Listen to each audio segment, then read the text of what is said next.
গেল ম্যাচটা একেবারেই ভালো যায়নি মুস্তাফিজুর রহমানের।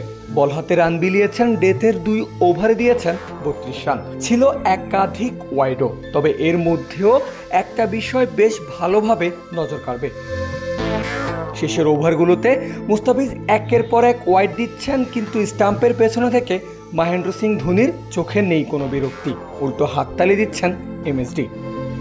প্রশ্ন জাগতেই পারে, মুস্তাফিজের বাজে বোলিংয়ের পরেও ধোনির এমনটা করার কারণ কি? মূলত মুস্তাকে নিয়ে দলের যেই প্ল্যান ছিল সেই অনুযায়ী বল করেছেন ভিজ। কলকাতা নাইট রাইডার্সের বিপক্ষে চেন্নাইয়ের আগের ম্যাচেও একই প্ল্যানে বল করতে দেখা গেছে তাকে। তবে এদিন সফলতা আসেনি খুব একটা। বাউন্ডারি হজমের পাশাপাশি লাইন ভুলে মুস্তা দিয়েছেন ওয়াইডও, কিন্তু তাতেও নিজেদের প্ল্যান ছেড়ে বের হয়ে আসেননি ধোনিরা, বরং একইভাবে বল ডেলিভারির জন্য হাততালি দিয়ে গেছেন ভিজকে। আর এই বিষয়টা চোখ এড়িয়ে যায়নি টিভি কমেন্টেটর সাইমন ডুলের। দেখুন, একটা সময় মুস্তাফিজ ওয়াইড দিচ্ছিল, কিন্তু পেছন থেকে ধোনি হাততালি দিচ্ছিল। আপনাকে বুঝতে হবে, ওয়াইড গেলেও তারা তাদের প্ল্যান থেকে সরে আসেনি। ওয়াইড যাবে এটা জানতো, তারা তবুও পরিকল্পনাতে স্থির ছিল।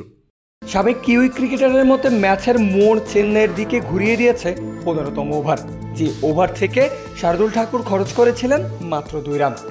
চেন্নাই বোলাররা দারুণ করেছে, বিশেষ করে শার্দুলের 15তম ওভার, মাত্র 2টি রান দিয়েছে সে।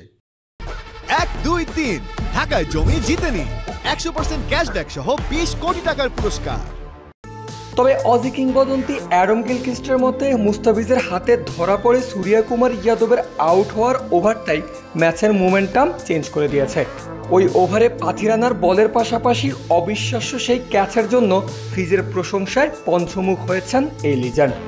মুস্তাফিজের ক্যাচটা দারুণ ছিল, ওই এক ওভারে 2 উইকেট যাওয়ায় মোমেন্টাম ঘুরে গেছে।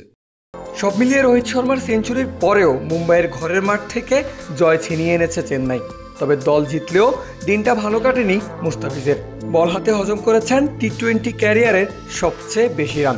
তবে বোলিংয়ে একাধিক উইকেট এনে দিতে না পারলেও চোখ ধাঁধানো ফিল্ডিংয়ে ঠিকই তুলে নিয়েছিলেন 1 উইকেট। পারভেজ আল হাসান, ক্রিক ফ্রেন্জি।